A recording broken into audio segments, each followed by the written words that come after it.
días a todas las personas asistentes, docentes, estudiantes, conocidos, no tan conocidos.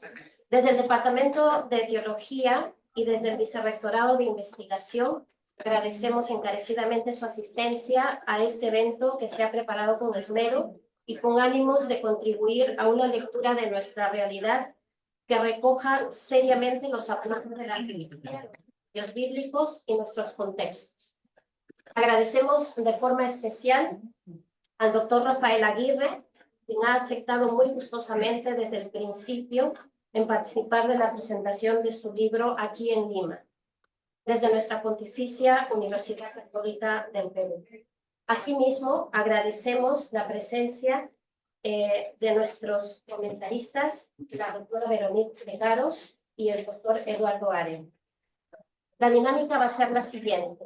Iniciamos con el doctor Rafael Aguirre, quien nos presentará su actual obra, para luego pasar a nuestros comentaristas, que harán una lectura del libro, y finalmente terminaremos con un espacio para preguntas, tanto a la autor como a los comentaristas. Empezamos entonces presentando al doctor Rafael Aguirre.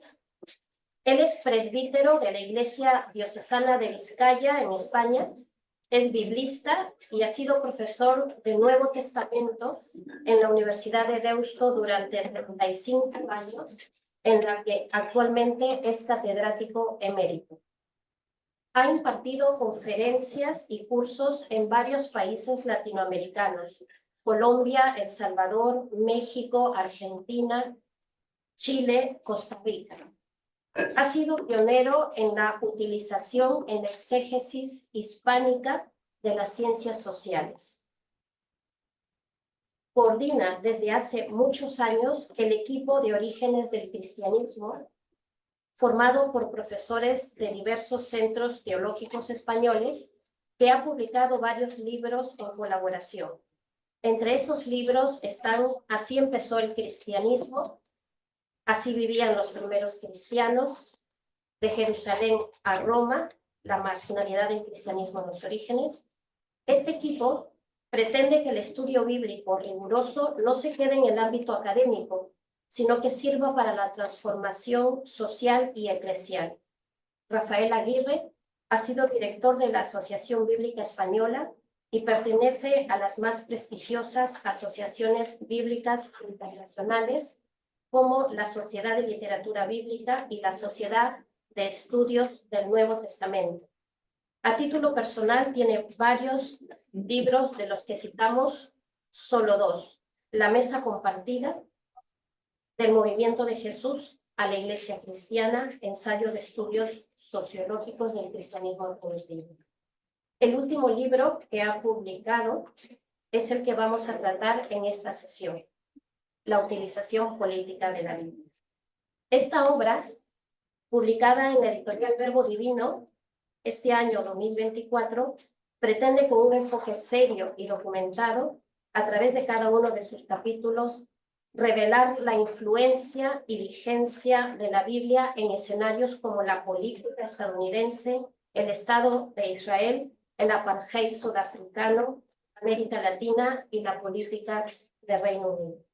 Damos la palabra a Rafael Aguirre. Buenas tardes, o buenos días, perdón. Ante todo, un saludo muy cordial a todos los presentes y también mostrar mi agradecimiento al Departamento de Teología de la Pontificia Universidad del Perú por la invitación a la presentación de este libro. Vamos a hablar de la Biblia. La Biblia es un libro que se utiliza en la Iglesia, pero no es patrimonio ni monopolio de la Iglesia, es patrimonio de la humanidad. Y la Biblia se puede leer desde muchos puntos de vista. Puede leerse desde el punto de vista histórico, arqueológico, sociológico o antropológico. Por supuesto, se puede leer desde un punto de vista filológico y literario. Es obvio también que se puede leer desde un punto de vista teológico. Pero también se puede leer desde un punto de vista político. Basta con acercarnos a las páginas de la Biblia para ver que nos encontramos allí con unas tribus que están en una relación de alianza y de confrontación, que merodean por el desierto, que después establecen un estado en la costa del mar Mediterráneo, pequeño, entre unos imperios al norte y otros al sur. Hay una serie de avatares y todo esto son acontecimientos de carácter político. Por eso digo que bueno, la Biblia, a diferencia de otros libros religiosos de la antigüedad, no habla de la génesis de los dioses y de un mundo celeste, sino que habla de un Dios que irrumpe en la historia y que tiene un proyecto político. Y la Biblia ha ejercido una influencia política. El libro que hoy presentamos tiene 6 capítulos. El primero tiene un carácter bíblico. Parte de lo que es el núcleo de la fe de Israel, que a la vez es un acontecimiento histórico. Las palabras de Yahvé: he escuchado el clamor de los israelitas por la opresión que sufren, y yo os libraré de la esclavitud, y sabréis que yo soy Yahvé vuestro Dios, que os sacaré de la esclavitud de Egipto. Estas palabras que Yahvé transmite al pueblo por medio de Moisés. Y nos encontramos con lo que llamo el paradigma exódico liberador. Son una serie de acontecimientos que están concatenados y forman una unidad. El punto de partida es salir de la esclavitud.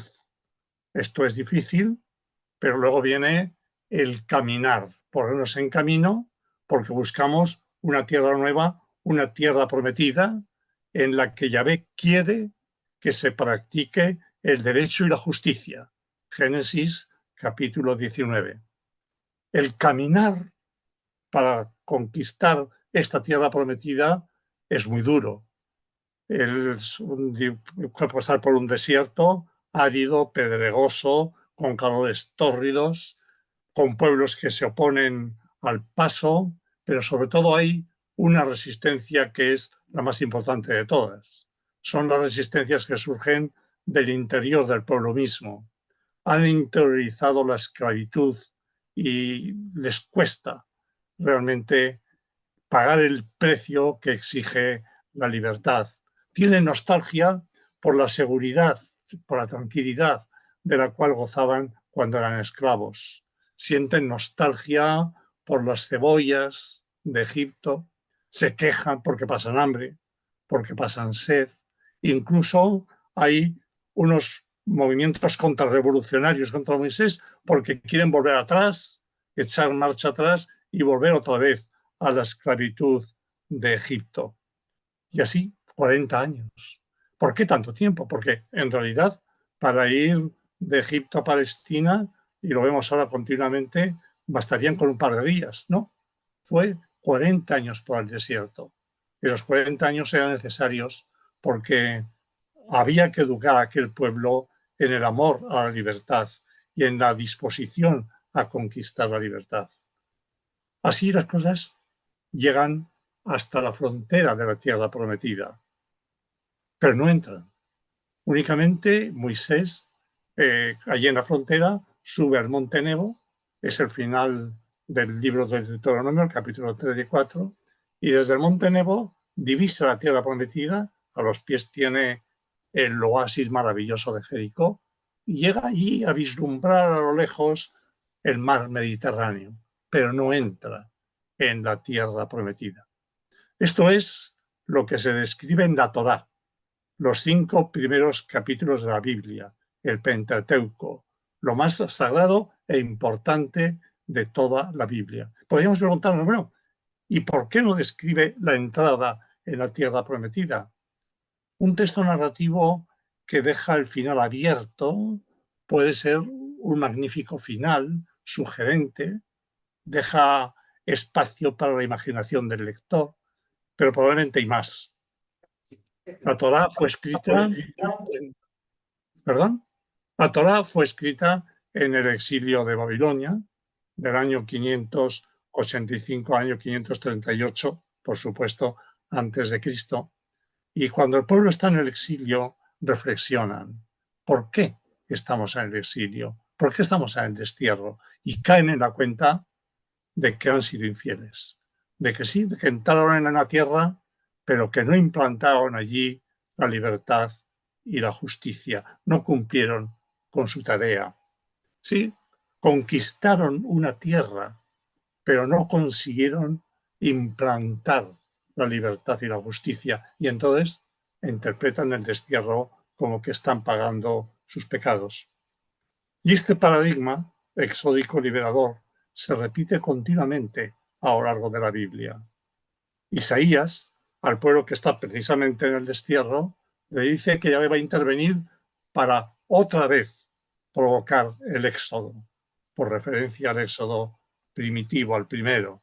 Saldrán del exilio, podrán otra vez atravesar el desierto, llegarán a una tierra prometida. Pero esta vez, dice Isaías, esa tierra no será una tierra circunscrita geográficamente, sino que la describe de forma escatológica y de forma idealizada.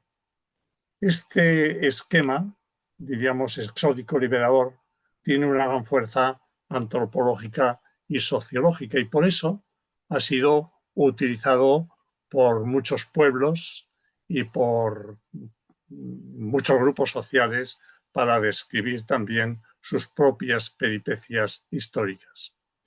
En el libro hay 5 capítulos sobre el uso de este paradigma político, porque se recurre a esquemas del tiempo o a escenarios del tiempo de la modernidad. Es el tiempo después del descubrimiento de la imprenta, también cuando ya la Biblia se traduce a los idiomas modernos, la traducción del siglo XVI de Lutero al alemán y la traducción al inglés, la traducción del rey Jacob, la King James Version. Esto es muy importante, porque es en este momento cuando la Biblia se puede poner en manos de la gente, la pueden leer. Hay Biblias, la leen, y esto tiene unas repercusiones y una influencia política directa que hasta entonces habría sido imposible. Y en el libro se describen 5 escenarios, que son Estados Unidos, el actual Estado de Israel, el apartheid sudafricano, América Latina y, por fin, el Reino Unido. Brevemente y a medida de lo que sea posible, voy a intentar para hacer una breve semblanza de cada uno de estos escenarios. En primer lugar, los Estados Unidos. La Biblia está enormemente presente en la política de Estados Unidos desde el principio. Estaban los padres peregrinos, pilgrim fathers, que llaman ellos, que salieron de Inglaterra, estaban muy disconformes porque pensaban que la iglesia anglicana estaba totalmente corrompida y ellos querían ir al nuevo Israel. Se consideraban ellos el pueblo elegido, se ponen en marcha, quieren ir al nuevo Israel, que incluso la leyenda cuenta que aquellos peregrinos, cuando iban en el Mayflowers, en el barco, pues iban estudiando hebreo con su afán de poder leer la Biblia en su lengua original. Desembarcan en la costa este de Estados Unidos y se dispersan en diversas colonias.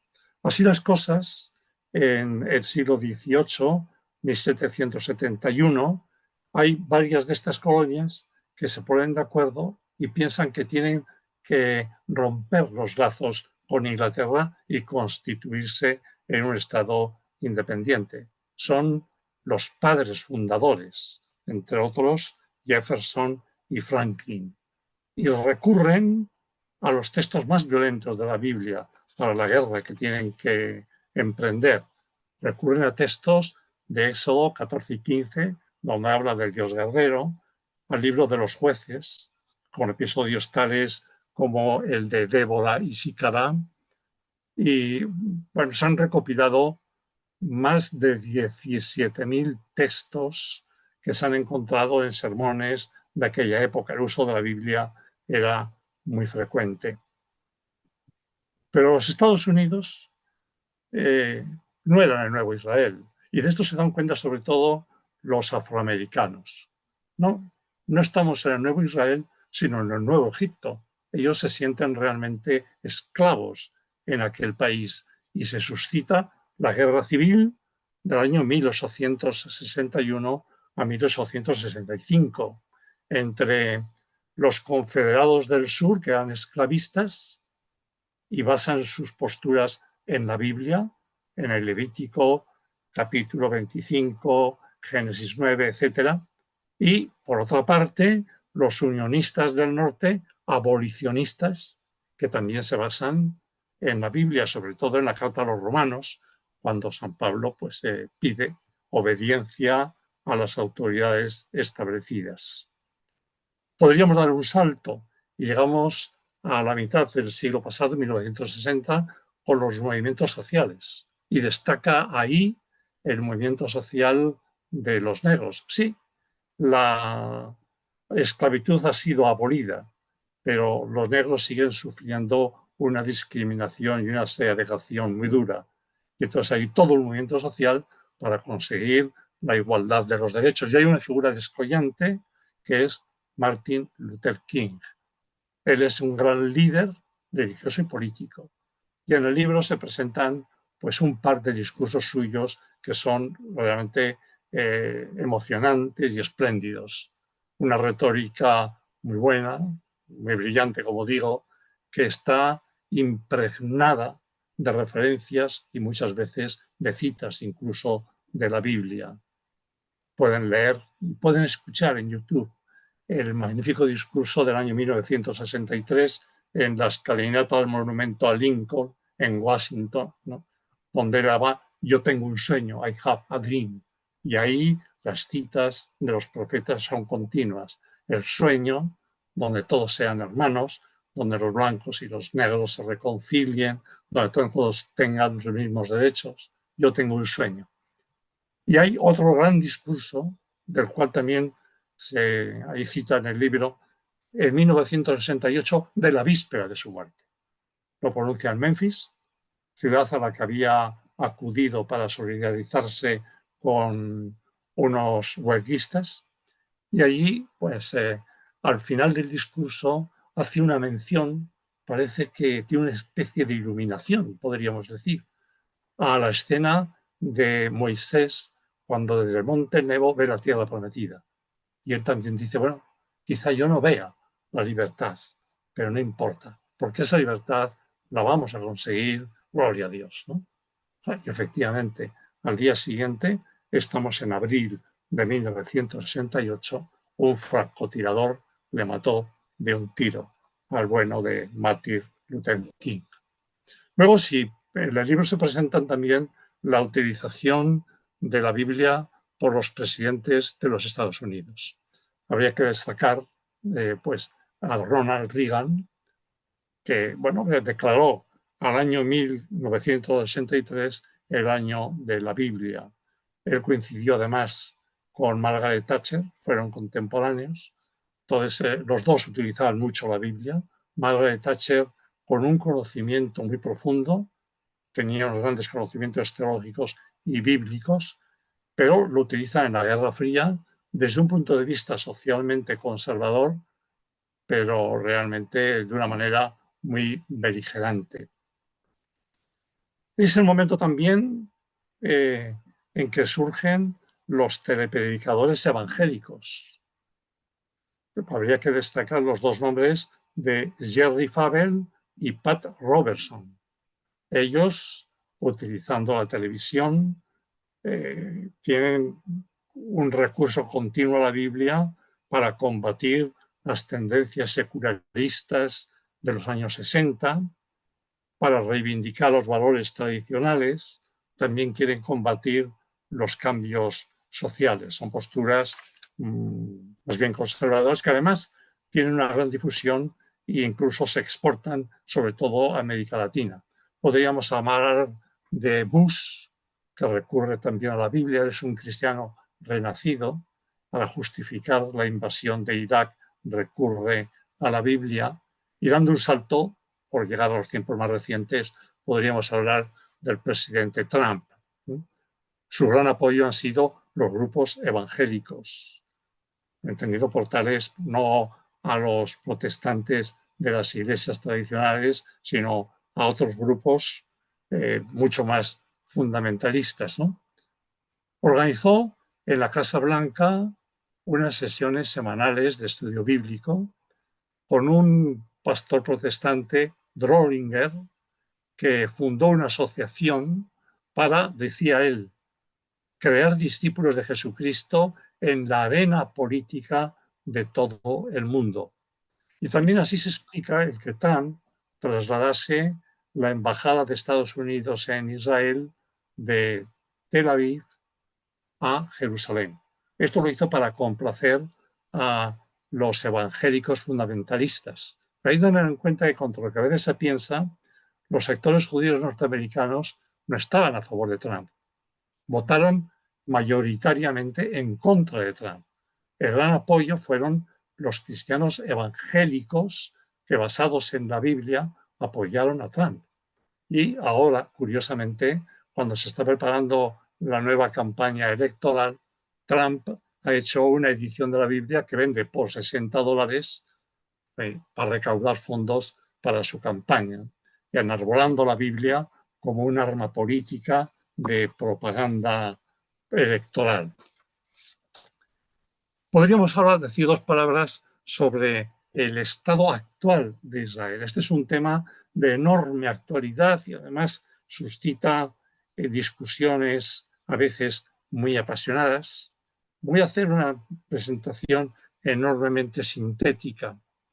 Diríamos, resumiendo, que la Biblia es la memoria social del Estado de Israel. El Estado de Israel es reciente, desde el año 1948, y supone un corte y una novedad en el judaísmo. Hay que partir de la catástrofe del año 70, cuando las tropas romanas invaden Jerusalén, que se había sublevado, destruyen el templo, y entonces el judaísmo tiene que rehacer su identidad. Y en ese momento surge el judaísmo rabínico, que está más preocupado por la Biblia, mucho más preocupado por la Misná y por el Talmud. No tiene ninguna aspiración política. Desconfía de las veridades mesiánicas porque eso ha conducido al pueblo a una gran catástrofe. El judaísmo político vuelve a resurgir al cabo de muchos siglos, en el siglo XIX, con el sionismo. Y el sionismo es la confluencia de dos factores. Por una parte, el nacionalismo que está en auge en Europa en ese tiempo, y esto influye en Theodor Herzl, que es el padre del sionismo. Y, en segundo lugar, otro factor, todo nacionalismo necesita de una memoria histórica a la cual referirse. Y la memoria cultural del sionismo es la Biblia. Así las cosas, nos encontramos con un sionismo que consigue al final, tras muchos avatares, la fundación y el establecimiento del Estado de Israel.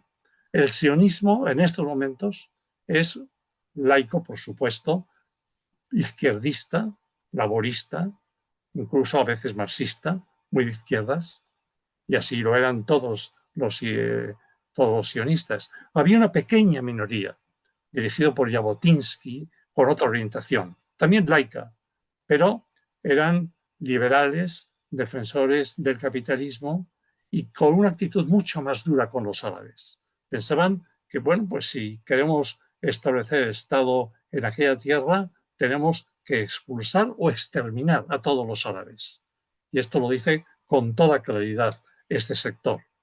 En cambio, los que eran mayoritarios en el sionismo de los orígenes y en los primeros pasos del Estado, tenían, teóricamente al menos, una postura más flexible. Pensaban que habría que llegar a algún modo de entendimiento y de convivencia con las poblaciones que vivían en Palestina, con los árabes que se iban a encontrar en los territorios donde ellos también querían establecerse. Así las cosas, hay un hito en la historia del Estado de Israel. En 1967, la Guerra de los 6 días y la ocupación de los territorios que pertenecían o estaban bajo el control de Jordania o de Siria, los Altos del Golán y la Cisjordania, sobre todo. Bueno, en ese momento el sionismo empezó a cambiar, empezó un proceso de cambio y ahí intervinieron varios factores. En primer lugar, bueno, ¿y qué hacemos con los territorios ocupados? El derecho internacional y la ONU nos dicen que tenemos que devolverlos. Por otra parte, esto responde a lo que era el sueño del pueblo de Israel, lo que pensaban ellos que había sido el reino de David. Por otra parte, también hay una migración muy fuerte, en gran parte procedente de Rusia, cuando cae la URSS, hay una migración masiva enorme hacia el Estado de Israel. Y hay un factor que es digno de ser subrayado. El sionismo encuentra un rechazo total por parte de los sectores religiosos ultraortodoxos, el judaísmo rabínico, porque decían, no, el Estado solamente lo puede fundar el Mesías. El sionismo es un desafío contra el judaísmo tal como ellos lo entendían. Pero a partir del año 1967 hay sectores religiosos que también empiezan a aceptar el sionismo. Y esto hace que el sionismo vaya evolucionando. No lo puedo describir ahora con todo detalle. Yo digo, surge una especie de neosionismo que es mucho más conservador. El laborismo desaparece prácticamente y los que al principio habían sido una minoría representada por Jabotinsky ahora son el partido dominante. El Likud con Netanyahu es heredero del sionismo primitivo minoritario de Jabotinsky. Muchísimo más duro con los árabes, piensan que hay que expulsarles totalmente para quedarnos con aquellas tierras. Y esto es lo que creo que hoy encontramos en el Estado de Israel. Y por otra parte, vemos que lo de Gaza, ese terrible masacre que está sucediendo en Gaza, que además Netanyahu lo justifica muchas veces recurriendo a la Biblia, pero hay un fenómeno muy interesante que es la anexión de los territorios ocupados. Esos territorios cisjordanos que están bajo el control de Israel, pero que están, diríamos, ocupados, pero cada vez se están los colonos implantando más allí y estos sí que van con la Biblia en la mano. Son unos sectores profundamente religiosos que piensan que diga lo que diga la ONU, el derecho internacional, ellos tienen un derecho que es superior a eso y es un derecho divino que está en la Biblia. Entonces, con la Biblia en la mano, pues pretenden quedarse con todos los territorios ocupados, es decir, la anexión de los territorios ocupados. Quisiera equivocarme, pero pienso que pronto acabarán dando ese paso que tendrá una repercusión política enorme, pero lo hacen justificando y basándose en la Biblia. Esto por lo que verifica al Estado de Israel. Podríamos ahora hacer una mención a Sudáfrica, brevísima. Hay el problema de apartheid. Entonces, los holandeses están en el sur de África, en el Cabo de Buena Esperanza, llegan los británicos, y entonces los holandeses tienen que penetrar hacia adentro y constituyen lo que se llaman el pueblo afrikaner. Son un pueblo blanco, profundamente religioso, se consideran que son el pueblo elegido y esa peregrinación hacia el interior del territorio africano lo consideran que es el éxodo, que están reproduciendo otra vez el éxodo. Y así establecen un Estado que quieren ellos que sea realmente puro étnicamente y entonces pues crean el sistema del apartheid, es decir, unos enclaves donde se congregue, se reúna y vivan allí la población negra para que no haya contacto con la población blanca.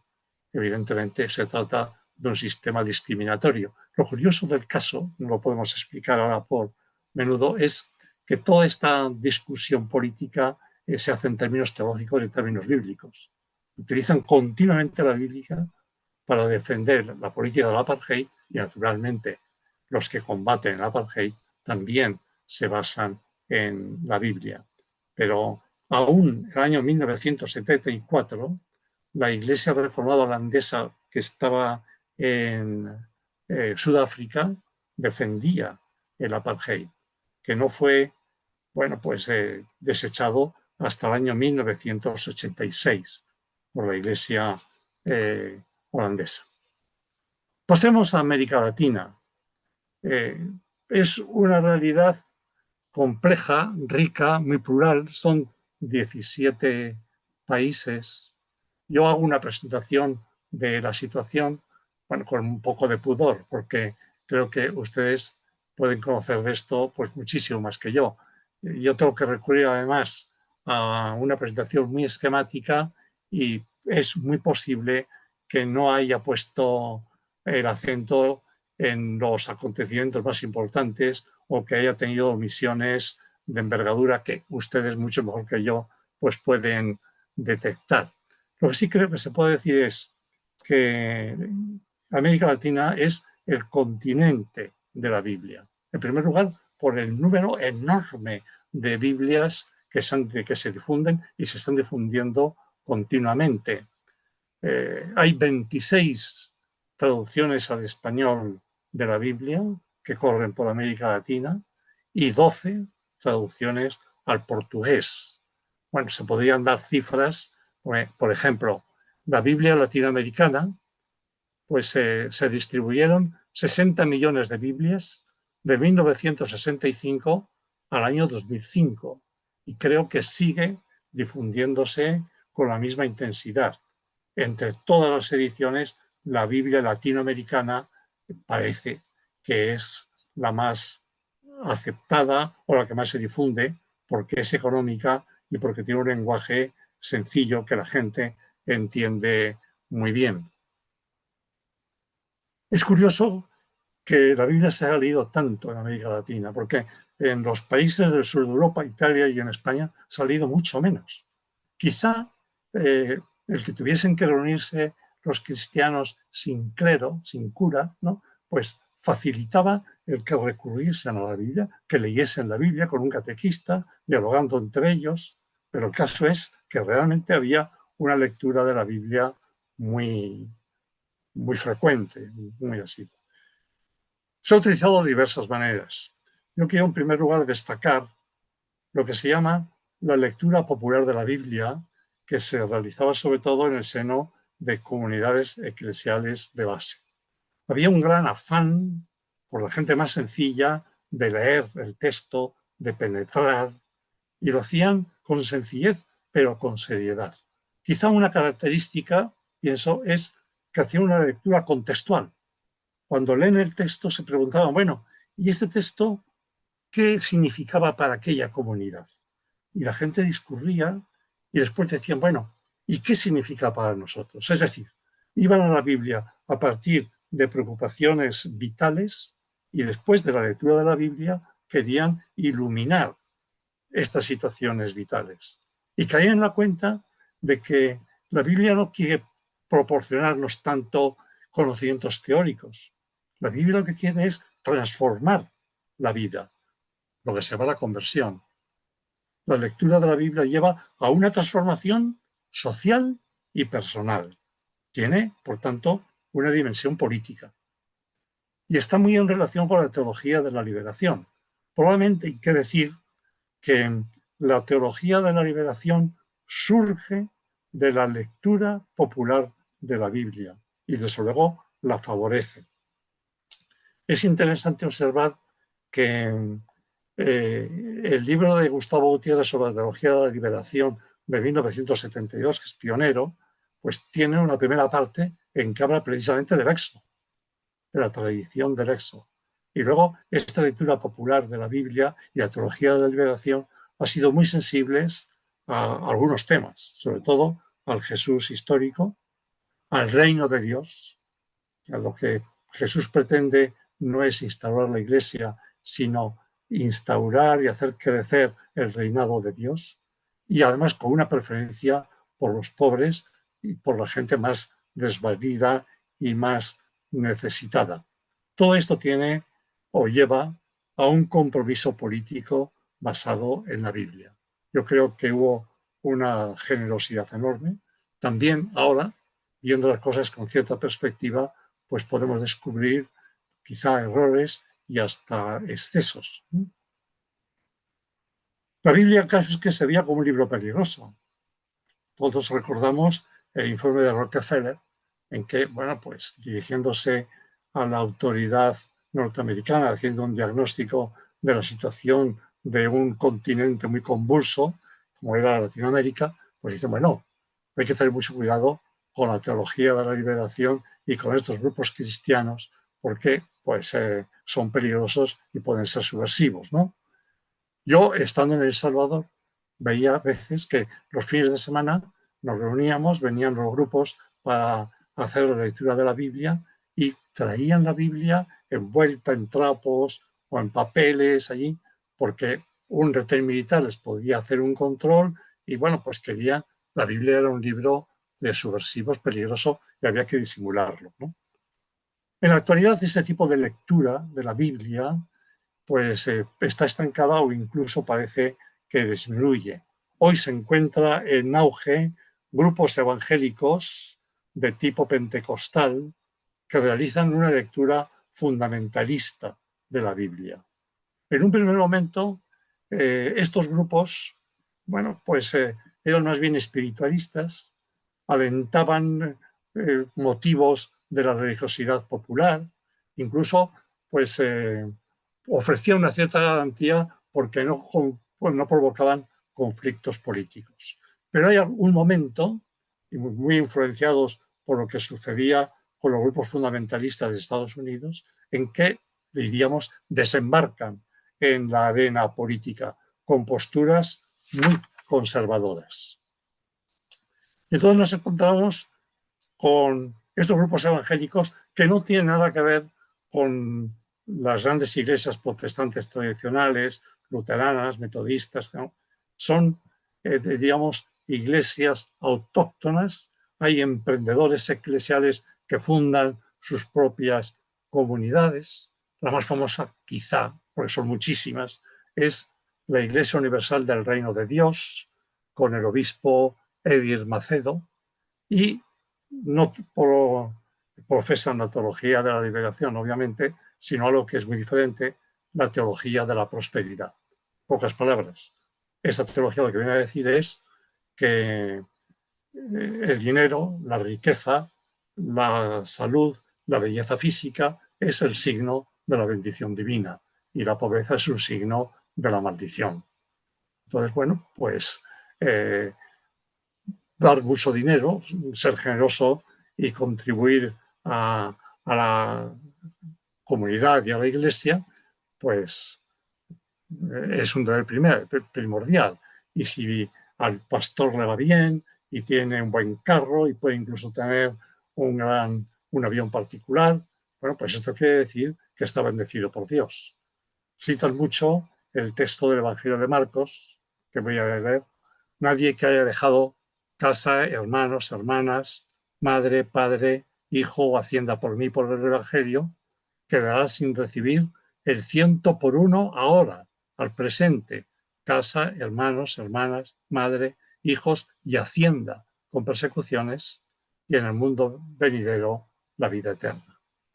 La teología de la prosperidad pues alienta posturas claramente favorecedoras del capitalismo y, bueno, pues, como digo, es lo más opuesto que hay, pienso yo, al Evangelio de Jesús, pero la teología de la prosperidad tiene un auge importante en estos momentos, y no solamente, ni muchísimo menos en América Latina, sino también en Asia, en China, en Vietnam, en Corea, en tantos otros lugares.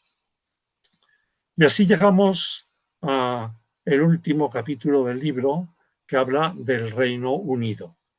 Bueno, en esto, como en tantas otras cosas, el Reino Unido pues lleva una línea diferente al resto de Europa. En el resto de Europa prevaleció, diríamos, la Revolución Francesa, que preconiza eh, la desaparición de la vida pública y de la vida política de todos los elementos religiosos. Es la forma de entender el laicismo. En cambio, la Revolución Inglesa no pretende expulsar de la vida política a la religión, todo lo contrario. Hay una presencia de los elementos religiosos, concretamente en el mundo laborista. Hay ya desde finales del siglo XIX la Christian Social Mission, que es una política social inspirada en el Sermón del Monte.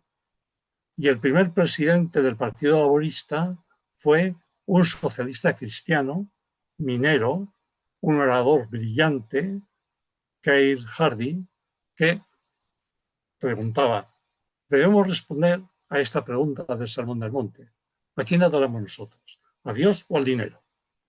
Es realmente una pregunta muy cuestionante, pero puesta en boca del presidente del Partido Laborista, llevada al Parlamento británico. Bueno, y ahora hemos asistido con Thatcher y después con Blair a un cambio en la presencia de lo político, en de la religión, de lo religioso en la política británica. Porque Thatcher eh, tenía muy presente el elemento religioso, pero en una clave no laborista, sino al contrario, en una clave muy conservadora. Pero lo hacía con mucha dignidad, porque la mujer, Thatcher, estaba muy bien preparada. Y por fin quiero citar a Cameron. Cuando fue primer ministro, tuvo un discurso muy famoso cuando se cumplió el cuarto siglo de la Biblia del rey Jacobo, de la King James Version. Entonces, en el año 2011 tuvo un discurso muy importante sobre la Biblia y su repercusión política en el idioma, en la cultura, en los valores de la vida social. Él está contra la multiculturalidad. No, nosotros estamos basados en los valores de la tradición judeo-cristiana. Y lo dice precisamente, pues, argumentando, defendiendo la Biblia y en el aniversario de la Biblia, y en un discurso que en buena parte está recogido en el libro. Y Cameron, que personalmente pues, no se le conocían muchas afinidades religiosas, después acentuó la presencia de lo bíblico y de lo religioso en el discurso político, quizá porque quería, de alguna manera, controlar la presencia y la irrupción en el mapa político británico de Nigel Farage y su partido de extrema derecha. Estos partidos de extrema derecha en Europa utilizan mucho la Biblia, y eso también ha sucedido en el Reino Unido. Y quizá para contrarrestar esta utilización de la Biblia por la extrema derecha es por lo que Cameron, a partir de un determinado momento, también utilizó con mucha frecuencia la Biblia. Para acabar, únicamente decir un dato que me parece muy significativo.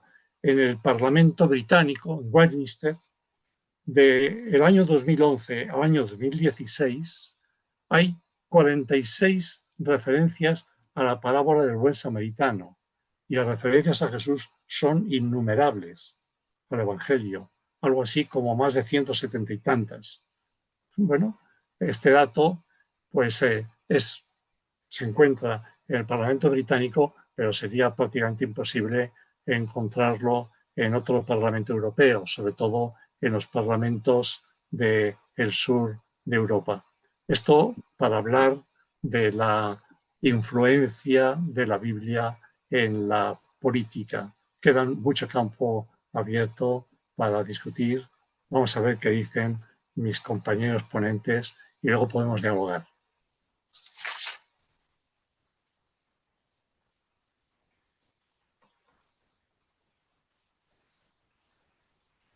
Gracias, doctor Rafael Aguirre.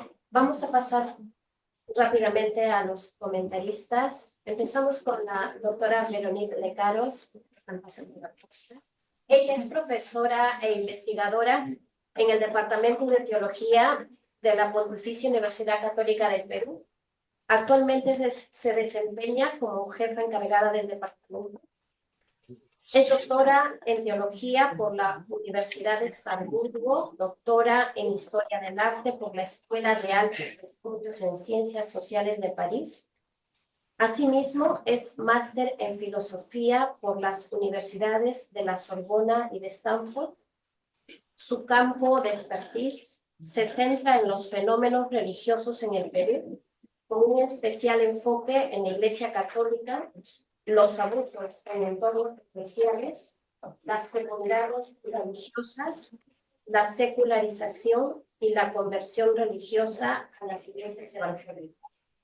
Es autora de varios artículos y libros, entre ellos La conversión al evangelismo.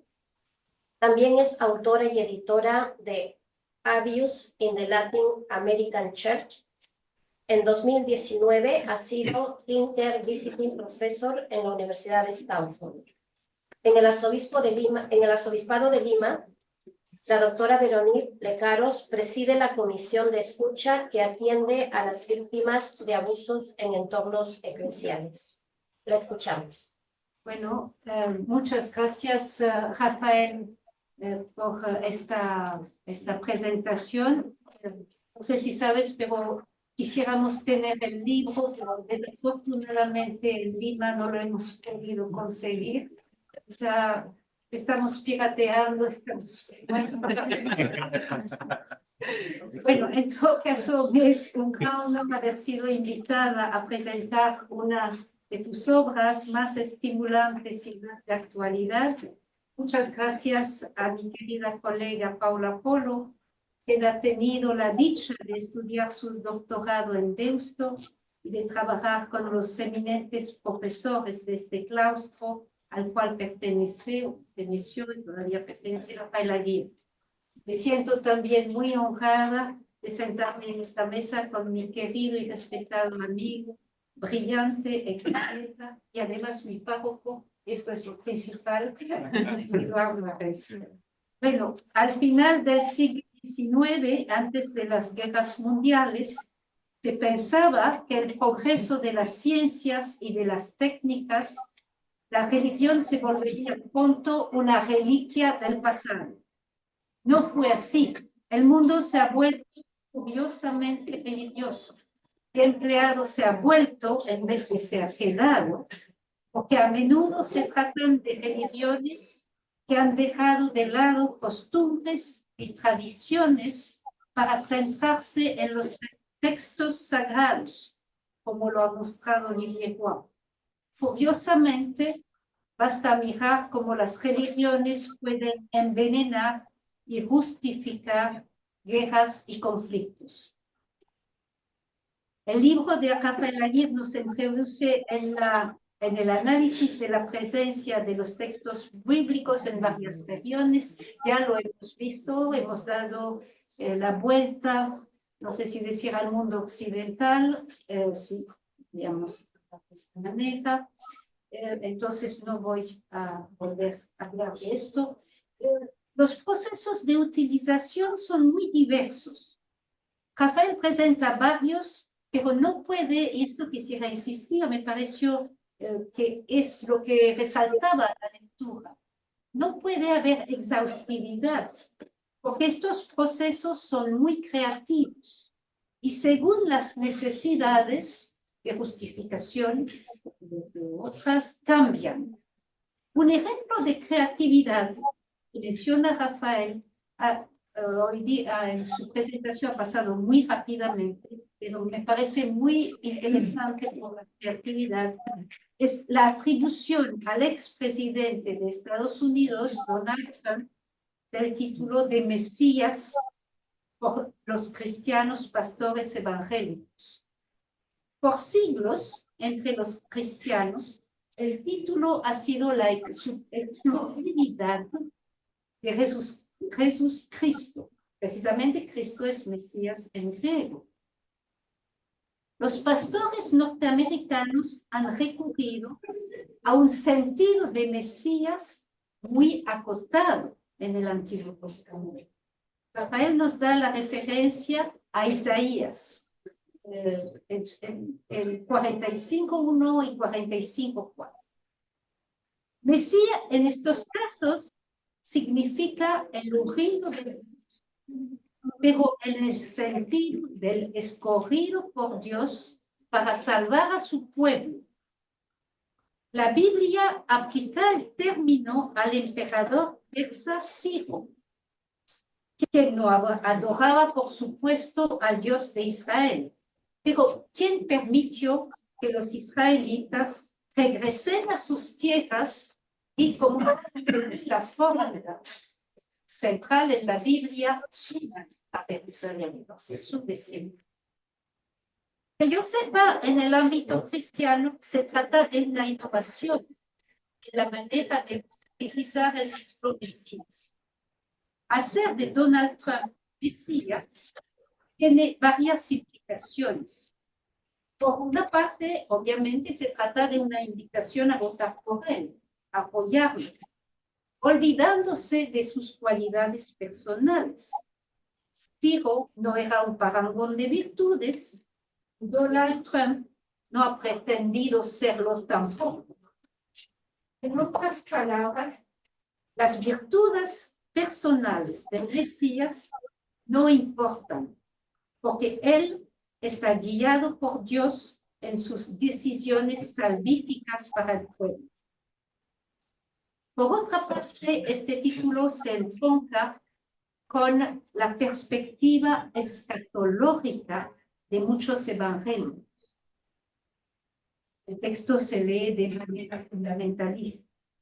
Al final de los tiempos, los judíos tienen que regresar a Israel, acompañados, apoyados por todos los pueblos. Jesús regresará a Jerusalén como se ha ido, nos dice Lucas. De ahí que mudar la embajada de Estados Unidos de Tel Aviv a Jerusalén ha sido interpretado como una preparación de los tiempos escatológicos tan anhelados por todos nosotros, los cristianos, pero quizás no de esta manera. Brevemente, quisiera dar unas palabras ya sobre el análisis de América Latina por Rafael, quien es, así se percibe a la lectura de su obra, un buen conocedor de nuestras realidades y un gran lector de varios autores de la región, en particular, por supuesto, Gustavo Gutiérrez. La Biblia ha sido muy presente en todo el recorrido cristiano de nuestro continente. Es el Evangelio que llevó a Montesinos y a de las Casas a criticar activamente las formas más depredadoras de las conquistas en sus inicios. Ciertamente, durante siglos, los laicos no leyeron la Biblia, como en todo el mundo católico. De ahí las maravillas que tenemos en pinturas, en cuadros, frescos, que dan como una manera de instruir, de alimentar la fe. Después del Concilio Vaticano II se abrió el libro en lenguaje vernacular. Ya Rafael nos ha mencionado estas 60 millones de ejemplares, me impresionó también de la Biblia latinoamericana y la Biblia de Jerusalén en cientos de miles. En referencia a la importancia de la Biblia, tenemos que avanzar rápido, entonces existen dos perspectivas aparentemente opuestas. Ya Rafael nos ha presentado la lectura en comunidades eclesiales de base, como es una lectura profética que ayuda que forma también, que ayuda a formar. Muchas personas aprendieron a leer con la Biblia y ha sido un apoyo, formación, estímulo para muchos marginales, muchos campesinos. Quisiera sentarme un poquito más porque creo que hay materia de hacerlo, sobre el tema de los evangélicos. Hoy, aunque sin lugar a duda, las comunidades eclesiales siguen muy activas en varias zonas en El Salvador, tienden a ceder el paso, en todo caso, en espacios marginales, en las periferias evangélicas.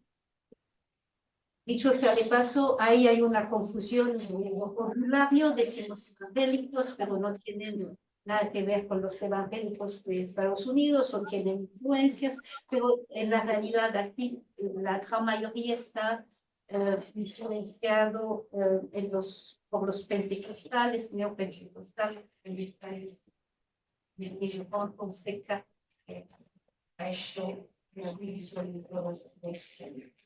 entre todos lo que decimos los evangélicos. Leyendo a Rafael me estaba preguntando si de cierta manera esta valoración de la Biblia por las comunidades no es en parte causa del auge de los evangélicos. Es decir, esta valoración de la Biblia sigue por los evangélicos. Ahí está en la Biblia. Una pregunta. Más allá del objeto bíblico y de una cierta revelación de los versículos sacados de contexto, que se vuelven más de vida, los neopentecostales transforman el sentido, el propósito de la Biblia. Desde una perspectiva que pregonaba la justicia, el bien común, los neopentecostales, que entre sí se dicen carismáticos, buscan el integrismo, la aplicación de leyes y normas vinculadas a la agenda moral, y de la teología de la liberación a la teología de la prosperidad, se toman modelos del Antiguo Testamento, en particular los patriarcas, cercanos a Dios, obedientes, por lo tanto bendecidos por Dios.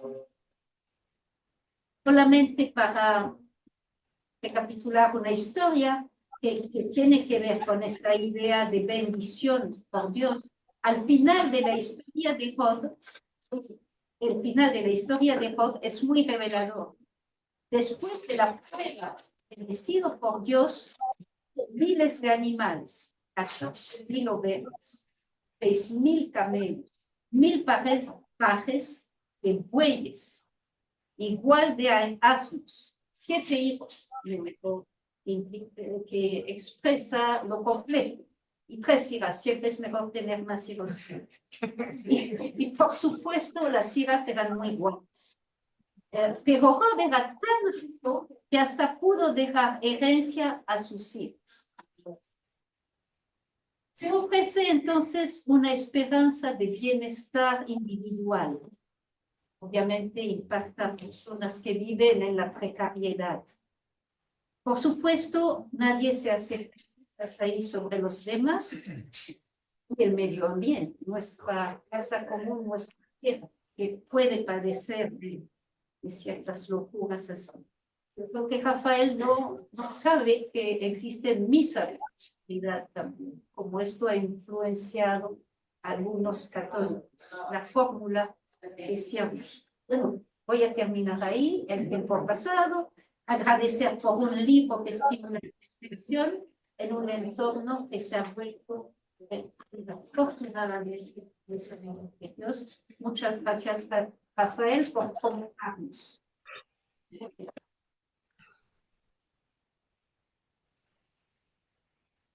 Gracias también a la doctora Veronique.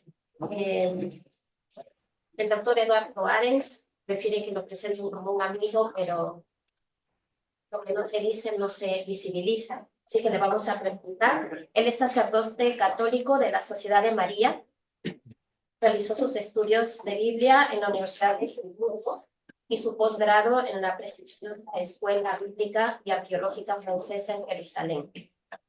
Su tesis, titulada Los Ritos de Elton en la tradición sinóptica, obtuvo la summa cum laude.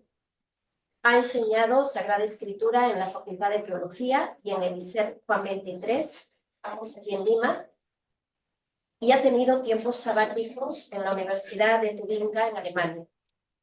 Es miembro de la Sociedad de Estudios del Nuevo Testamento de Cambridge y de la Catholic Biblical Association de Washington, D.C.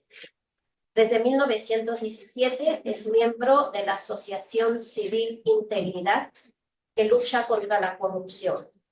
Entre sus obras destacan la Biblia sin mitos, los Evangelios ayer y hoy, Asia Menor en tiempos de Pablo, Lucas y Juan, el humor de Jesús y la alegría de los discípulos.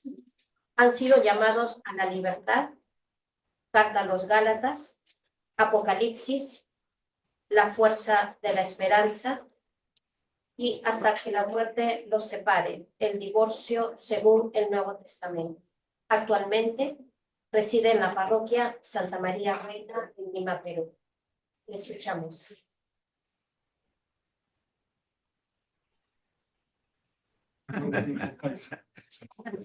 Me da mucho gusto de poder estar aquí con ustedes, sobre todo sea vía virtual, Rafa, gusto de verte, ojalá la próxima sea no virtual, sino presencial. Les voy a tomar una visión muy panorámica, no pretendo obviamente ser exhaustivo, tendré que ser bastante corto, la excelente síntesis, la excelente síntesis que nos ha dado Rafa. Él no lo dice al principio. En este libro nos vamos a centrar en la influencia política de la Biblia y analizarnos las situaciones actuales. El uso y abuso de la Biblia en la vida política es un tema de gran interés. Pero un poco atendido por los líderes. Solo quien tiene una visión global en extenso y en profundidad del tema que trata puede comunicar lo complicado y vasto en pocas palabras y fáciles. La actitud de las presentaciones nos alerta sobre el potencial ideológico de la escritura. Nos saca del recinto académico a nosotros mismos lingüistas, academicistas, y del reduccionismo a las dimensiones religiosas para confrontarnos con el campo de la política comunitaria. Porque de hecho, religión y política son inseparables. El siglo es también en la Biblia. No analizamos, todas las religiones tienen un filón político objetivo o implícito. Por sus propios orígenes y propósitos, los escritos que constituyen la Biblia no se limitan a asuntos religiosos, pues se alimentaron, como hemos escuchado, de variados aspectos de la Biblia, social, humanista, histórico y político. Es esta última que presenta Rafa en su reciente libro. De hecho, ilustra cómo la Biblia ha sido un factor importante que participó a veces masivamente en la configuración de la sociedad, especialmente en Occidente. Lo que demuestra que la Biblia no es tan inocente o irrelevante como algunos piensan, y era un tiempo que se pensaba que la religión sería un asunto netamente personal y que no tendría ninguna importancia para la vida social y política. Sin embargo, se ha demostrado todo lo contrario. De hecho, Rafa nos demuestra cómo la Biblia influye tremendamente en la política de diferentes sectores. Es impresionante la cantidad de material que has tenido que estudiar, mi querido Rafa. 5 cuadros distintos, de continentes distintos, cada uno es un trabajo dinámico. Y es bueno que sea así, porque tenemos que salir de un pequeño claustro en el que estamos metidos pensando que todo eso religioso o teológico. Si no es relevante para la vida humana, se puede también archivar. Y de hecho, que no se archive la Biblia es relevante para la vida humana. Depende, por supuesto, de la manera en que se entiende y se interpreta. Eso hemos visto la variedad enorme de interpretaciones que se pueden dar, como todo texto abierto. La cantidad de información que debes haber digerido en tu video Rafa es impresionante. Eso que dice que es ahorrar la cantidad de páginas, pero si me hicieron los editores del hueso. Nos ofrece una suerte de compendio de las influencias y desarrollo del cristianismo en países muy, diría representativos, los Estados Unidos, Israel, Sudáfrica, Latinoamérica, Inglaterra. Todo eso supone mucho habilidad, además de cambiar de un escenario al otro. concentré este, pasado en este otro, no es nada fácil. No sé cuánto tiempo te lo he tomado a hacer, les agradezco profundamente y creo que merece amplia discusión, porque nos abre los ojos a ver ejemplos muy concretos a la influencia y la importancia de la Biblia comunitaria. Es una suerte de compendio de las influencias que ha tenido el cristianismo y que tiene aún hoy día, y quizá mucho más que antes en algunos lugares. El aporte de este libro es llamarnos la atención a una dimensión poco atendida, como es decir, y conocida, la política. Nos lleva a salir del claustro de lo académico y de contemplaciones devocionales y celestiales, como se da en cierto libro, para entrar al mundo ancho y ajeno y desde ese mundo hablarnos acerca de la palabra de Dios. Yo les digo, métase a un pueblo joven y háblame de Dios ahí en el pueblo joven. Eso es la figura que está en San Isidro, en un restaurante 5 estrellas, hablando de Dios.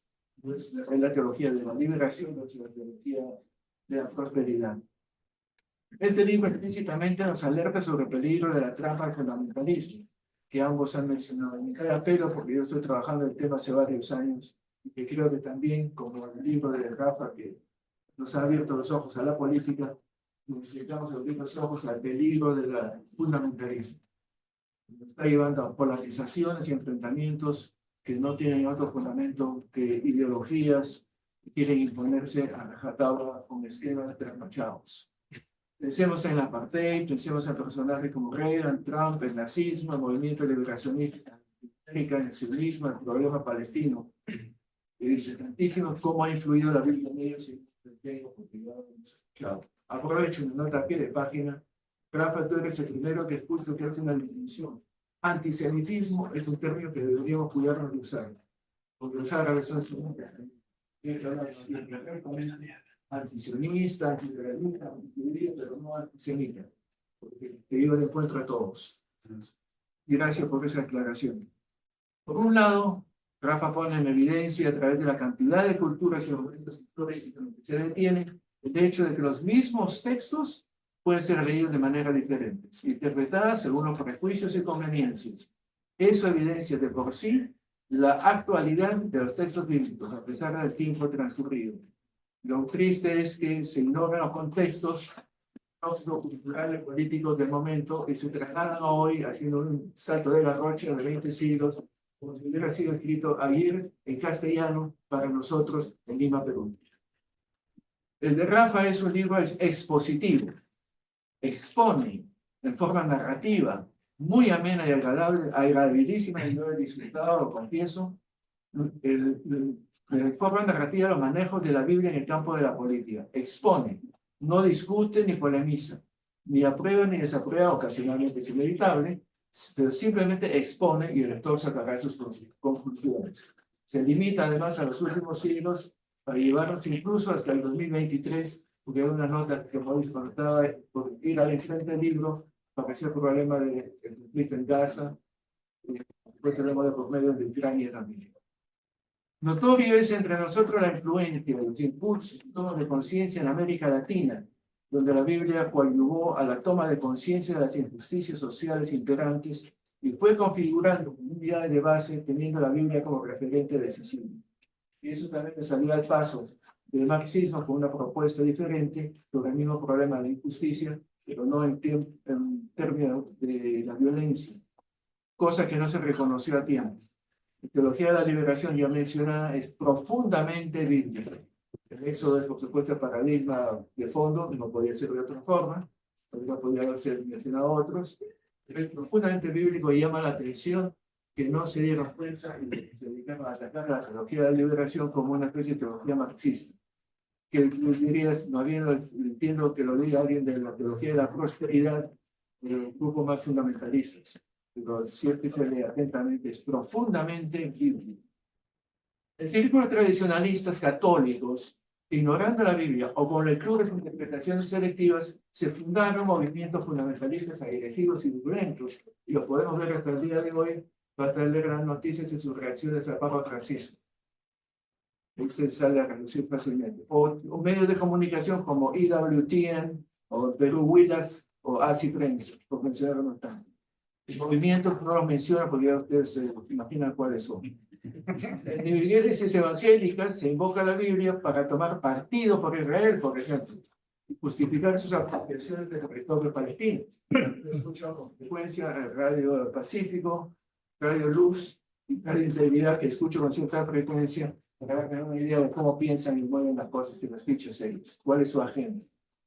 Su idea de defender a Israel es porque la Biblia dice que es el pueblo de Dios y tenemos que obedecer a Dios y tanto por ellos y los árabes no tienen ningún derecho. Todo lo expuesto e ilustrado sobre el uso y abuso político de la Biblia plantea una pregunta entre otras. ¿Por qué tanta importancia concedida a lo largo del tiempo a la Biblia? ¿Por qué no otro libro? ¿Por qué no tratados de filosofía mucho más sofisticados, más actuales? ¿Por qué sigue siendo la Biblia? La respuesta es simple y múltiple. Por su autoridad. Necesito que no tiene autoridad. Porque si la Biblia dice, pues yo no soy quien para discutir. Ahora, claro, lo que dice, interpretado o entendido de tal o cual manera. No lo que dices tú, que dice.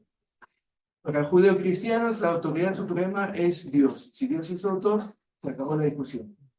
Y tengo todo el sustento necesario para poner una agenda que me convenga. Para otros, es por su autoridad moral, pero sí, la Biblia es una autoridad moral, reconocida y su profundidad existencial, y pienso el libro como el libro de Job, el único comentario de Auguros. El libro de Job es espectacular. Otra alternativa, ¿por qué tanta importancia? Por la sabiduría que se encuentra en la Biblia, en diferentes narrativas, o sobre todo expresamente la sabiduría del siglo III, que marcó profundamente la cultura europea. Por eso todo el lío que hubo en la comunidad europea, si incluso no las raíces cristianas de Europa. O para otros es por simplemente sus cualidades literarias. Realmente leer el libro de Job es un deleite. La parábola que tenemos mucho le ha influenciado precisamente el arte. El Apocalipsis, que mueve la imaginación. Tipo de películas de Avatar. Y es que el autor del Apocalipsis viera hoy, hubiera hecho una película muy nada. Hay un cierto, y lo evocó miedo a la Biblia, creo que también lo mencionó acá. ¿Por qué miedo a la Biblia? Si tiene miedo, porque tiene algo que cuestionar, porque tiene peso. No tengo miedo a lo que no me va, ni me viene, ni me afecta. Sí me afecta. La Biblia fue prohibida, decomisada, ya lo mencionaron. La Biblia latinoamericana en particular, en Centroamérica, en el sur, en Videla, Pinochet y otros. Antaño fue prohibida incluso para los laicos en siglos pasados. De hecho, cuántas veces he escuchado que a mí nunca me permitieron leer la Biblia. Estaba prohibida, yo no me acuerdo de eso, pero lo he escuchado de repetida veces, tiene que ser cierto. Por lo menos porque estaba prohibida. Y con el Concilio Vaticano, uno de los primeros documentos que se presenta a la Asamblea sobre la Biblia, pues eso todo un lío, y fue uno de los últimos documentos que ser aprobado, porque la Biblia no sabía qué hacer con ella. Pero está como hilo conductor de todo. En fin, lo dejo ahí. Es también famoso que ocurre no solamente en política, con la Biblia no vayan a sus cristianas. En Perú, que yo recuerde, en abril, se recuerda obviamente anecdótico, en abril de 1968, un día lunes, apareció en el periódico El Comercio y la prensa, de los periódicos más importantes, un manifiesto de los 30 de Cieneguilla, la página entera, que fue un gran manifiesto que, digamos, la repita, sería más tarde Teología de la Liberación, escrito por 30 sacerdotes, que ponían sobre la mesa la realidad de la justicia social. Tanto por ciento, 3% de la población es poseedora del 97% de la vida civil y laboral. Promoción de pobres y ricos. Eso es formar conciencia de una realidad de la que no estábamos conscientes. Fue un revuelo impresionante. Y en octubre de ese mismo año se dio el golpe de Estado de Lazo, con la intención de hacer caso un poco a las críticas, y eso se basaba fundamentalmente en textos de la Biblia, referencias sobre todo a los profetas pre-sílicos. En fin, ya hice una mención de la campaña de Rockefeller, de la invasión de la comunidad predicadores para hacerle un proceso de la teología de la liberación. Y después ya, eso, con respecto a la teología de la liberación, la tomaron la batuta del grupo como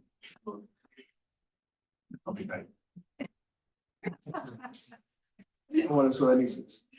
La teología de la reconciliación, que es más vieja que es común ignorar que la teología de Jesús de Nazaret era política. Por algo lo clavaron en una cruz.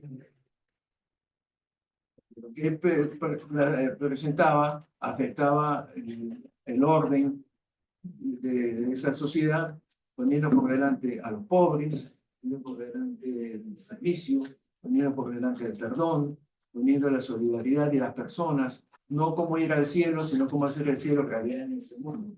El reino de Dios es Dios que no es rey o soberano todopoderoso, sino Dios que es Abba, Padre. Es con eso, esa visión de lo religioso que tiene que ver en el hombre en primer plano, no Dios, fue un giro el cual se dieron muchos cuentas, por eso la gente iba donde las autoridades lo cuestionaban. Y muchas veces no habíamos metido la tortilla, y todo es parecido, no sé cuántos, nos hemos olvidado de que el hombre es la razón de ser de todo, y Dios está para que nosotros vivamos y convivamos en paz y felices, acercándonos como hermanos, porque tiene Padre todos nosotros hermanos. Y si algo es comunista, pues lo tenemos bien hecho los apóstoles, como era la iglesia primitiva, como dice muchos. Esa coinonía es germen del comunismo cristiano. Termino con un corolario de la respuesta. El problema no es si es lícito o no apelar o utilizar la Biblia en la política, sino el problema es si se hace correctamente. No una si se decir al texto lo que creo que debe decir, sino de escuchar al texto que lo que quiso decir es su propio término para su auditorio, y después me preguntaré, es que eso todavía tiene relevancia y cómo tengo que hacer la adaptación, que es la hermenéutica, del modo que ese texto que decía algún tiempo lo diga hoy, si es que tiene capacidad de decir algo, porque eso es mujer que somete a su marido, por ejemplo, lo pongo al margen, aunque esté en la Biblia. No todo, porque por el hecho de estar en la Biblia tengo que aceptar. Si no, me va a llevar a unas contradicciones impresionantes. Como digo, el talón de Aquiles de todos los grupos fundamentalistas que apelan a la Biblia es simplemente mostrar textos contrapuestos, como dos relatos de la creación que no hay como conjugar los dos. Páginas y páginas de contradicciones y de imposibles.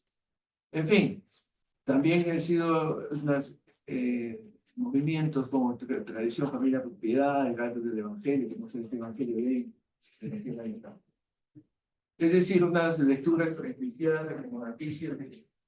Yo me encuentro ahí dos factores, por hecho decir, que para mí son fundamentales para empezar a seguir la Biblia. Una, respetar sus contextos y tener presente el tiempo que estar informado. Falta de información y descontextualización son los dos problemas más gordos que creo yo. Bueno, informa, verso de diccionario, resultados de las grabaciones arqueológicas, de cuestiones del lenguaje y cosas por el estilo. Informa, con muchos ojos. Por otro lado, respetar los contextos de su tiempo y no creer que los de ayer son lo mismo que hoy, sino creamos una especie de esquizofrenia. Por ciertas cosas estamos en el mundo moderno y por otras cosas nos hemos quedado en los tiempos inmutables. Ignorar la dimensión política de la Biblia también es desconocer su origen y su razón de ser. No era para vivir en un gueto, sino en una polis, en una ciudad, en un pueblo, en una comunidad. Eso lo expone Rafa en su libro detalladamente apuntando a movimientos, personajes y actuaciones de origen y orientación política, lo cual vivamente recomiendo la lectura del libro. Ojalá que la Perú traiga un par de centenares de estas. Es muy fácil de leer, muy agradable, muy, me atrevería a decir, entretenido en el buen sentido, porque hay muchas citaciones. Es una mina. Por eso, gracias Rafa por tu propuesta, por tu presentación y por ayudarnos a abrir los ojos y ser nosotros artífices de un mundo mejor. Gracias.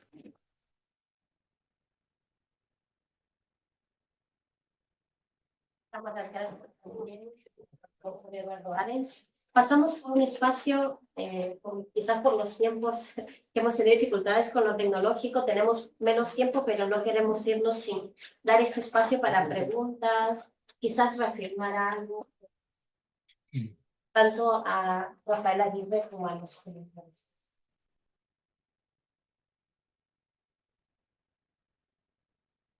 Sí. Sí, bueno, muchas gracias, profesor Rafael, profesor Eduardo, profesora Verónica. Veo una gran diferencia, por ejemplo, en citar la Biblia para defender la libertad humana y decir, por ejemplo, citar el Génesis, decir el hombre fue creado a imagen y semejanza. Cosa que me parece válida, porque en un contexto de trasfondo cristiano, aunque secularizado, se entiende. Lo importante es defender la libertad, luego el fundamento que se da está en la Biblia, ¿no? Pero lo puede entender perfectamente un ateo, reconocer que el hombre es libre, independientemente de que diga la Biblia o no, ¿no?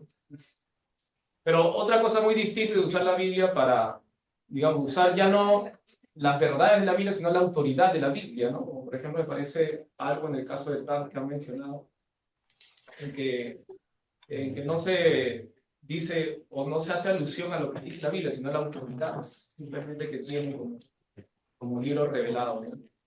Me parece en un caso muy válido citarla, incluso en un contexto político, no tendría por qué ser ilícito, no sé si decirlo así. En otro caso me parece una cosa desordenada, ¿no? Porque no se tiene en cuenta que dice la Biblia, incluso la Biblia puede decir cosas contrarias a lo que la persona que cita su autoridad simplemente dice. Y bueno, me parecía importante distinguir estos dos usos, digamos así, de la Biblia, ¿no? El contenido y la autoridad simplemente que tiene. Creo que hay que hacer una distinción adicional. Hablar de la Biblia es hablar de todo un conjunto, un solo bloque, para pasar por encima de la aplanadora, todo vale igual, depósito de Génesis, Mateo, Apocalipsis, San Pablo, y decir, con todo es de la Biblia, todo viene de Dios, no me juzguen, y eso es lo que me sale. Lo que hay que decir, pues eso no es la Biblia dice. Yo leo en el texto tal, yo leo lo que Pablo escribió en los Romanos. Eso me sitúa, saber discernir qué es lo que quiso decir en su origen y qué es lo que eso todavía es posible que pueda decir con el espíritu, no la letra, hoy día. Eso de hoy, porque mañana será distinto contexto. La situación que vivo, ¿no? Mis estudios, mis experiencias, todo lo que tuviera. Pero no es estático. Pero lo que hay que respetar es, yo escucho el texto en su contexto, en su tiempo, que quiso decir. Y después que lo he entendido, para no traicionarlo, ese texto es decir, ¿cómo? Si es que es traducido y es respetable hoy día, hoy. En las prédicas. Para mí me preocupa siempre qué es lo que puede decir este texto hoy día todavía. Una cosa que ya no. Después en otro tiempo ya hablamos de mucha tecnología, de anatomía, de ciencias sociales, tecnología. Había pocos que no pueden estar hablando de mineritos así porque así.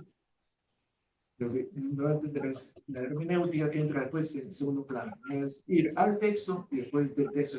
No olvidarme que antes del texto se vivieron experiencias. El texto es puesta por escrito de experiencias, de múltiples experiencias.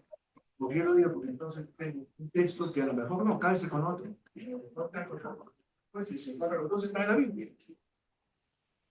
¿Me puedo citar en la Biblia? ¿Es válido? Sí. Pero respetando. Eso es la Biblia, yo lo escucho en la Biblia. Pero es que la palabra de Dios dice, si la palabra dice, está bien, pero la Biblia no es Dios. No es Dios. Si no es un Dios que se contradice, tiene un problema psicológico. Creencia. Yo la medicina que ¿quién dice? Pablo, yo estoy. Gálatas aquí, no lo leo.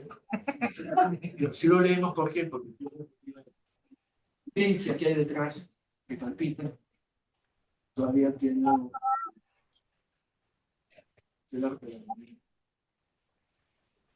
Bien. Sí, eso es, no sé si Rafael quiere decirnos algo, a la vez si por ahí hay preguntas por la zona virtual. ¿Alguien más de aquí de la sala? Sí, adelante. Sí, quisiera agradecer al doctor Rafael porque no siempre se tiene el privilegio de contar con la presentación del libro al autor del libro.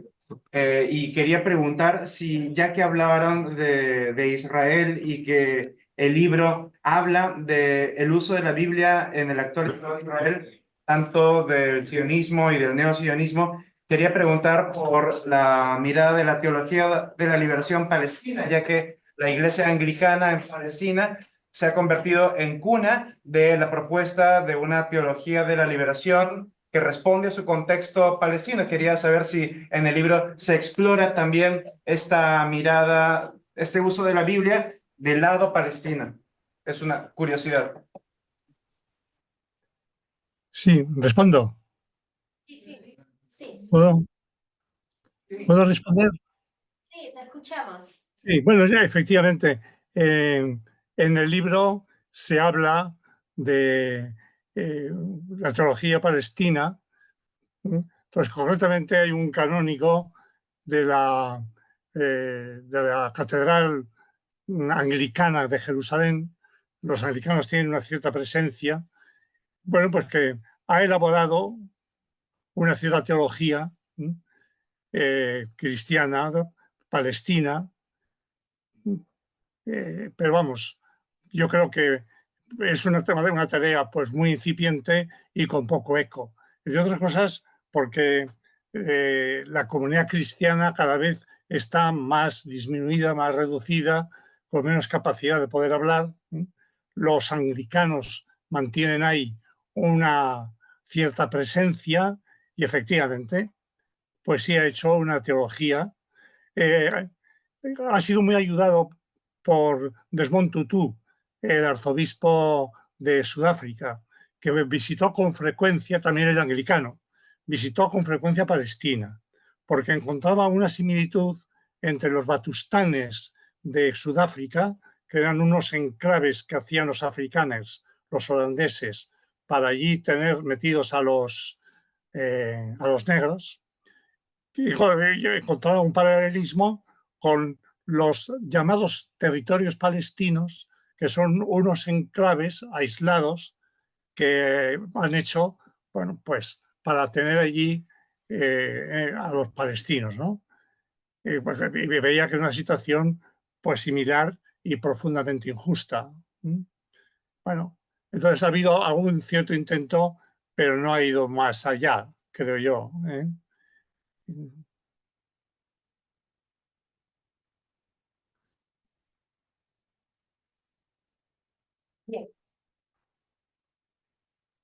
Yo he tenido mucha dificultad para poder seguir las intervenciones. O sea, la de Veronique y la de Eduardo me han parecido intervenciones muy bien hechas, profundas, muy bien preparadas, pero me costaba entenderlas porque había una resonancia en la sala que me dificultaba la comprensión.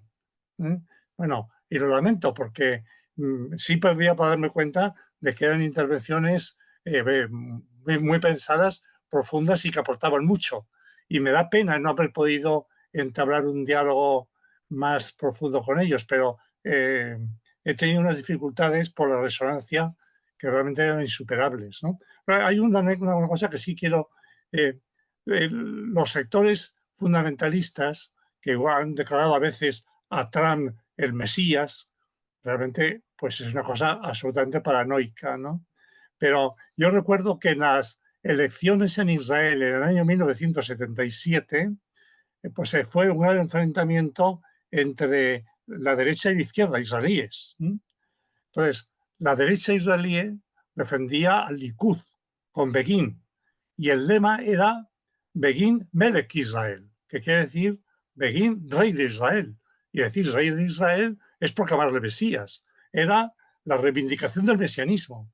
Y la izquierda laborista, que perdió, pues reivindicaba también a la Biblia la dimensión social del mensaje profético. Los dos bandos recurrían a la Biblia, pero de formas diferentes, cada uno a lo que pensaba, pero realmente la utilización que se hizo de la Biblia con Begin, pues causaba muy mala impresión, porque la utilización mesiánica de los textos, pues es... Además, la experiencia demuestra que eso acaba siempre en una catástrofe. O sea, el Estado de Israel está en muchos conflictos, se puede dialogar y discutir y además diverger, tener grandes divergencias, pero lo que la Biblia nos enseña es que la línea militarista, la línea macabea, diríamos, que es la línea más violenta, pues acaba siempre mal. A la larga, acaba siempre mal. Bien, tenemos una pregunta más. Yo creo que ya no es tarde, pero de todas maneras era una cosa muy, muy del momento, ¿no? Que es la experiencia de los grupos judíos con la expresión "en mi nombre no". Y en mi nombre no están acudiendo también a una experiencia de fe. Y mucha gente que no es judía, como judía, sino cristiana, creyente, en mi nombre no. No por la manera de entender y asumir la Biblia. Y bueno, yo creo que hay otras cosas más que lo van a ver.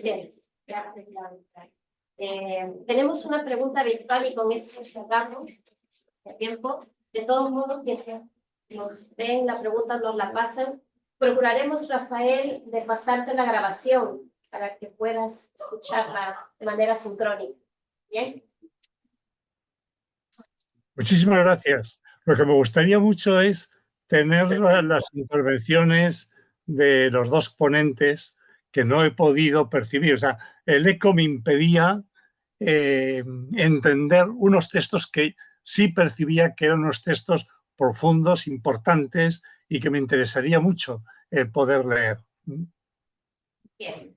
Tenemos una intervención, pregunta virtual. Lindal dice, en su libro Martín Lutero, creo que la pregunta es de Josías Espinosa.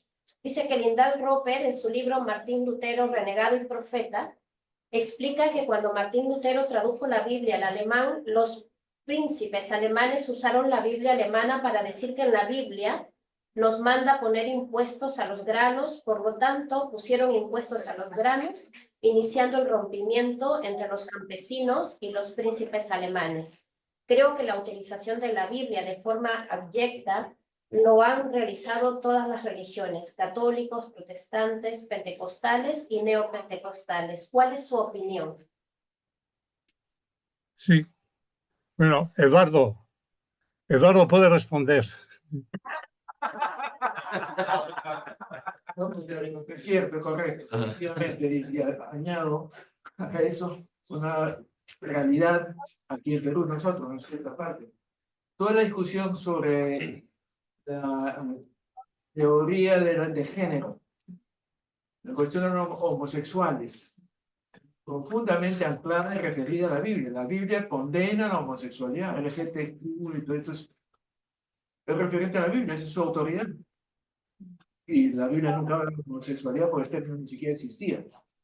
Pero la cuestión de género, que nos ha afectado en la política de las instituciones, en los colegios, en los textos y todo eso, se basa en una lectura y una interpretación de la Biblia descontextualizada en todo sentido. Lo de Sodoma y Gomorra no tiene nada que ver con la homosexualidad, que lo citan a cada rato. Tiene que ver con la hospitalidad distinta. Lo terrible es eso que se apela a la Biblia. Sí, que está presente entre nosotros todavía. Funciona para un tiempo más. No. No sé si Rafael quiere añadir algo más. Sí, efectivamente, la Biblia se puede interpretar de muchas maneras y depende, en gran parte, la interpretación que se haga de la tradición en la cual uno vive. Es decir, no es lo mismo estar en la tradición católica que estar en una tradición metodista o estar en una tradición exclusivamente judía. Es decir, leemos siempre pues condicionados por el contexto. Y el contexto es un contexto social, pero también es un contexto eclesial. El contexto eclesial nos condiciona para bien y para mal. lo que tenemos que procurar es hacer una lectura crítica, pero a la vez una cultura que sea capaz de empalmar con lo mejor de la tradición cristiana. Y eso es fundamental para una lectura creyente. Ser críticos por el texto y analizarlo con toda seriedad, con todo rigor, pero a la vez descubriendo, bueno, pues las virtualidades espirituales mejores que ese texto tiene. Y para eso nos puede ayudar la pertenencia a una tradición de fe. Bien, cerramos este espacio. Muchas gracias, Rafael Aguirre, gracias, Veronique, Eduardo Arens, gracias a todos ustedes también. Les invitamos de este modo a leer el libro, pero también hay que conseguirlo. Hemos hecho pedido para tenerlo en la biblioteca, así que mientras sea accesible nos vamos a mover. Damos las gracias también a quienes han estado detrás, al organizador de parte del departamento, el doctor Carlos Picone, a Camila Chumpitaz, que ha estado gestionando todo detrás de cámara, pero con mucho trabajo. Bueno, será hasta la próxima, Rafael, contigo. Muchísimas gracias.